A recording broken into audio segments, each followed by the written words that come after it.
Easter Island. The more I learn about this magical place, the more amazing it seems to become.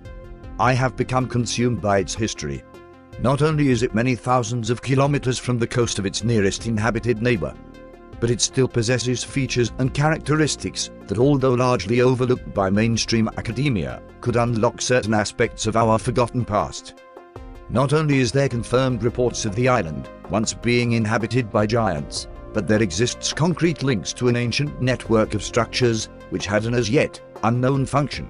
The island has been visited by numerous talented explorers and historians throughout the modern era, detailing many ancient anomalies upon the island which cannot be explained. The official view is that Easter Island was discovered accidentally by Polynesian migrants in the 4th century AD. Their descendants, living in isolation and having nothing better to do, decided to carve giant statues and build huge platforms. This version of events, however, conveniently avoids any explanation as to how they built the moai. What I have personally discovered is a compelling link to the same civilization who built the pyramids, the ancient sites in Peru, and others which span the earth. Researchers have been connecting characteristics of Easter Island with the pyramids of Giza and numerous other sites for many years, subsequently discovering the suppressed, yet very real, ancient pyramid, which rests upon one of Easter Island's neighboring rocks. Theherdal, a Norwegian explorer, actually investigated this mysterious pyramid. His belief, which he gained from many years of study, was that the Incas actually learned their craft of masonry from their predecessors in Tiwanaku. Excavations of the earth-covered pyramidal mound in Tiwanaku have shown it to be a terraced pyramid from long before the age of the Incas. It is faced with accurately hewn and artistically jointed blocks, just as on Easter Island's neighbor. Local legend stated that a powerful supernatural being named Auk traveled about the Pacific, prying up whole islands with a gigantic lever and tossing them into the sea. After destroying many islands, he came to the coast of Easter Island, then a much larger land than it is today. Eventually he reached a place on the island where the rocks were so sturdy that his lever broke. And this is what remains of the island today.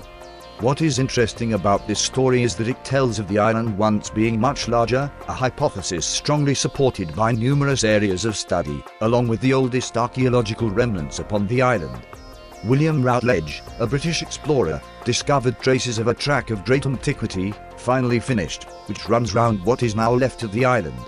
It is known as Ara Mahiva, Ara meaning road, and Mahiva being the name of the spiritual deity believed to have made it. Much of the road which remains is now just a continuous furrow which runs along the northern and western coasts. Routledge said at the time regarding the find, quote, "This silent witness to a forgotten past is one of the most mysterious and impressive things on the island," end quote. The ancient road is also mentioned in a Rongorongo tablet known as a pai. Rongorongo is the written language of the Easter Islanders. Even Orthodox researchers have admitted that the language is a genuine enigma. Rongorongo now survives only as markings on 25 pieces of wood scattered around the world's museums. The tablet contained the following: "When the island was first created and became known to our forefathers, the land was crossed with roads beautifully paved with flat stones. Heki was the builder of these roads, and it was he who sat in the place of honor in the middle where the roads branched in every direction. The roads were cunningly contrived to represent the plan of the web of the grey and black-pointed spider, and no man could discover the beginning or end thereof." Charles Love has examined about 20 kilometers of the 40 kilometers of roads built from Rano Raraku, focusing on the 3 main roadways plus several branch roads, describing his findings as startling.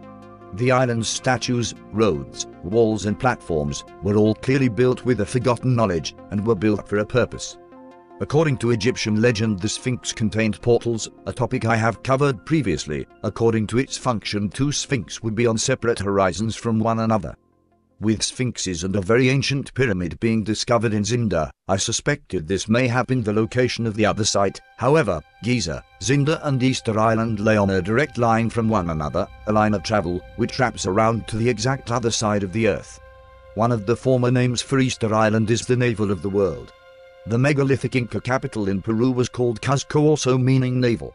The same name was also applied in ancient times to many other sacred places for some reason. It is also similar phonetically and semantically to the Egyptian Mot Ra, meaning essentially the eye of the sun.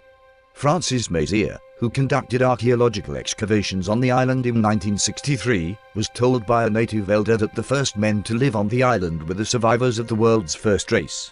They were yellow, very big, with long arms, huge ears. Although their lobes were not stretched, they had pure yellow hair and their bodies were hairless and shining.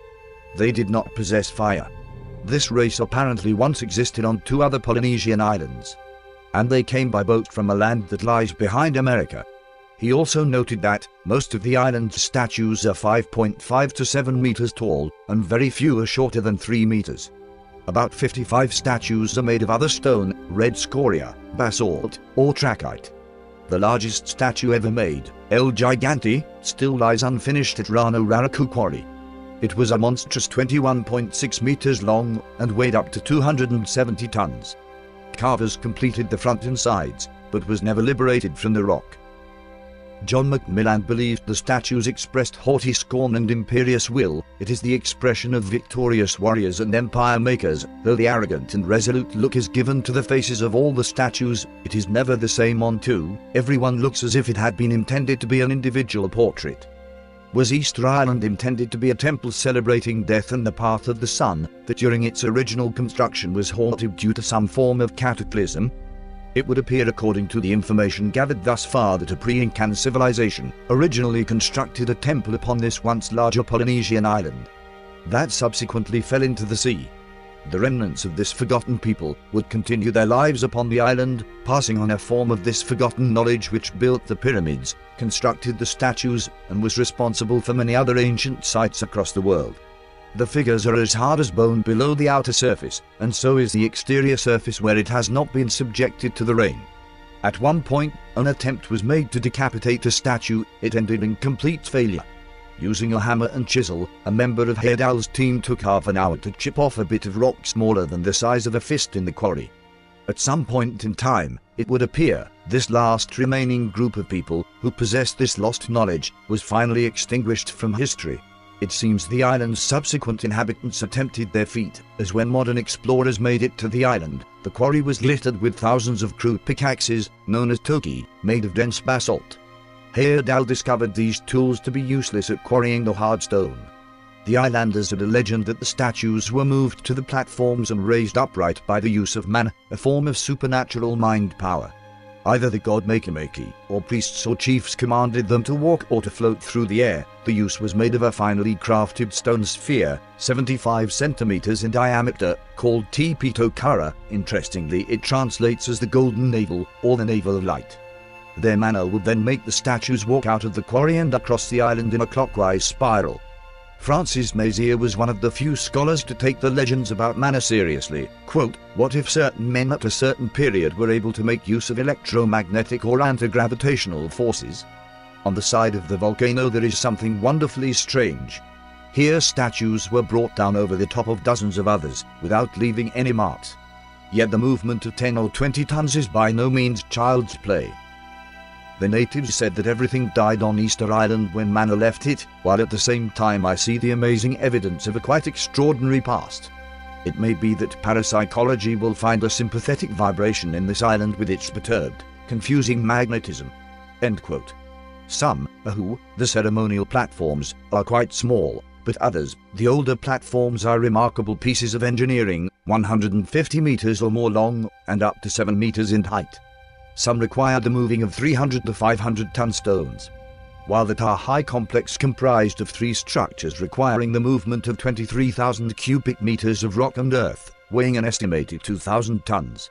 Moai statues are also exclusive to the Rapa Nui people, and the techniques used to move them and carve them is clearly something they learnt from the original group of inhabitants. I now strongly believe that upon and around the island there are numerous undiscovered giant skeletons of a forgotten race, along with many ancient ruins which have been lost to history. With a surviving language unlike anywhere on Earth, advanced building techniques buried under past events, the connection of other ancient sites across the world to Easter Island becomes undeniable. What amazing secrets lay in this once forgotten place just waiting to be discovered, only time will tell.